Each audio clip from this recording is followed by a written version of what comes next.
Do you like my 1000 energy? Apparently if I click it, it says upgrade the portal for more energy. Do I really need any more, game? But anyway, that is off topic because we actually have images of all of the new divines so far revealed to us. We have Athena, we have Ame-no-Uzume, and we have Horus. We have seen Horus and Ame-no-Uzume before in the special preview video, but Athena is a new one that we have not seen before now. And this is Athena right here, very white and goldy coloured dragon. But Athena here is actually premium only. So if you don't spend money, you're not going to get Athena, unfortunately, all of you free-to-play folks. And people have been complaining, like, why do they hate the other dragons so much? And why do they love Athena so much and it be the premium only one? Well, that's probably how they got ya. But anyway, we do also know the elements for these dragons, and so Horus is confirmed to be a divine, wind, and shadow dragon, which means Horus is useless. Then we have this dragon here, Ame-no-Uzume, which is divine, water, and earth, which means that Ame-no-Uzume is essentially Nezha, but not Nezha. I don't even know which one I prefer design-wise, but this is a dragon that is going to have probably low stats, but it's going to have useful elements, so it's tough whether you decide to actually use it on a team or not, because are you going to take the low stats in, but at the same time get really useful elements? It can be a tough decision. And then Athena is a divine, light, and fire dragon. So Athena is essentially Ra, but in premium gold version, I guess is the only way to describe it. But these are the new dragons that we've got.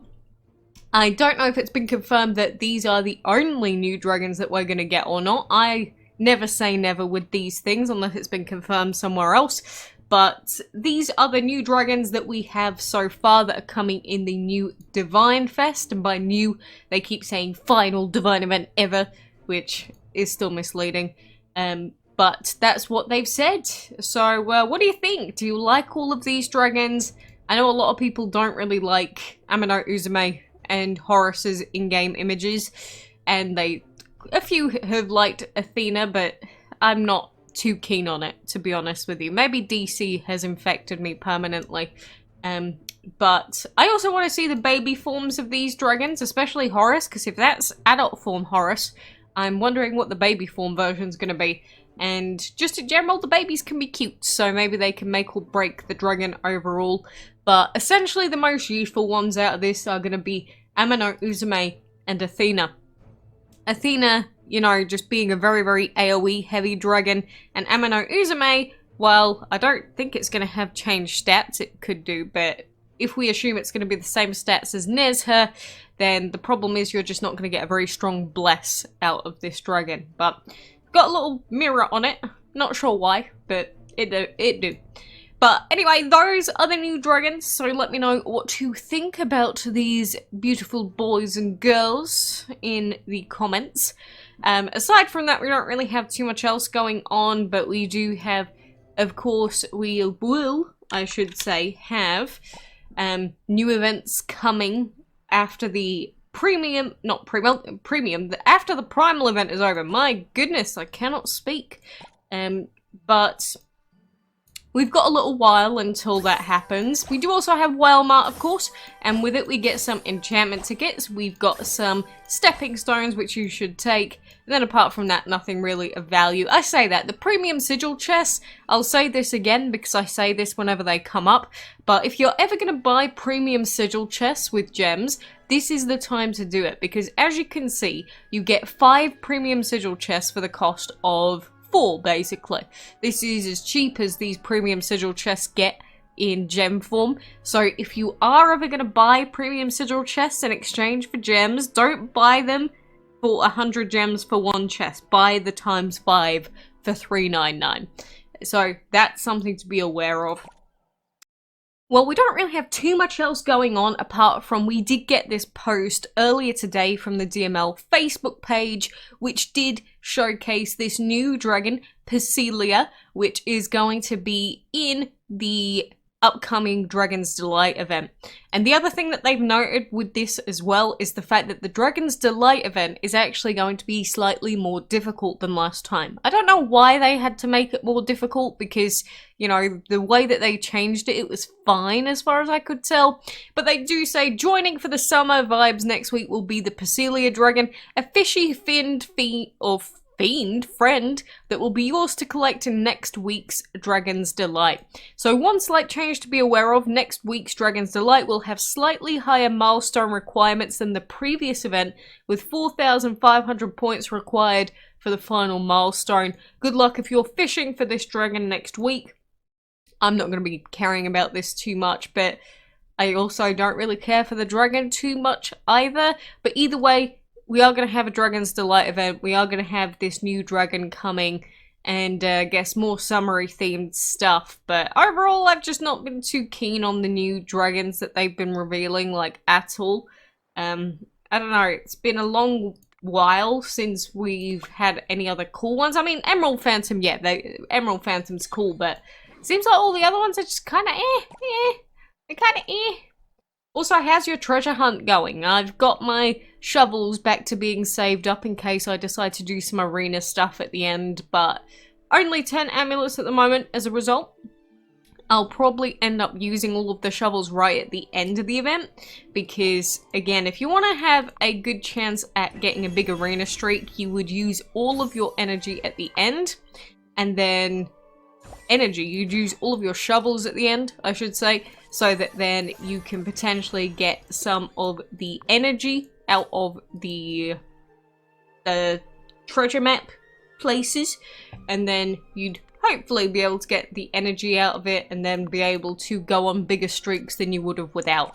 So that's something that you can do with treasure hunt, because there isn't really too much else interesting or strategic that you can do with this event, because again, there are no patterns in this event.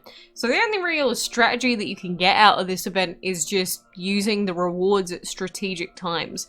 And considering how annoying arena energy can be to come by, getting it from any free source can give you a really big advantage over other people. So definitely something to be aware of when you are using your shovels. In a lot of events, it actually doesn't matter when you use your event currency or your stuff in general out of it, but with something like this event, the treasure hunt event, you can get some minor benefits to, you know, saving up until the end. So this is one of those where maybe you don't care about arena win streaks very much because you're not in the highest arena league, which is fine. A lot of people aren't. But again, if you can gain an advantage, you might as well, because you don't gain anything through using them sooner, especially if you do the smart thing and you just save up all of the amulets that you get until right at the end. Because the thing is, don't assume that you're not going to get the treasure hunt major reward, because especially this time around, it's still not made well. The event itself is still garbage. But you got about a 50% chance of getting your hands on the Emerald Phantom Dragon if you hit 100% of resets, and watching ads will also help a little bit as well, because if you didn't know, you can actually get some bonus shovels from watching ads. So essentially it's 10 shovels from watching 10 ads, so 1 shovel per ad. So definitely worth watching these if you want to up your chances to the absolute max that you can. But even if you do that, it's still roughly around about-ish a 50% to like 55% chance of getting the Emerald Phantom Dragon. But again, that assumes you hit every single reset for the whole event. But it is easier to hit these resets because they are so long compared to, you know, castle events and other 6-hour timer events. Can they just get rid of 6-hour timer events completely, please? Like, there is no benefit to them, really. I hate them. Does anyone actually play 6-hour timer events and think, wow, there's 6-hour timers on this event, make it more enjoyable and fun? Because if you do, you're probably psychotic. Sorry. It's true. Like, there is no way someone genuinely plays 6-hour reset events and blames the resets on being the fun bit. The resets just cause nothing but issues in terms of them being so short. Even Dragon City knows better than to do that. And a lot of you got Dragon City. Well, it's got something better than DML in that sense. Better resets. So suck on those DC nuts, DML enjoyer. Anyway,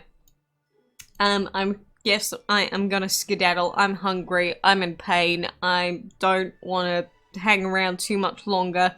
But this was just my notification to you that we do have all of the new divines that we know of for now.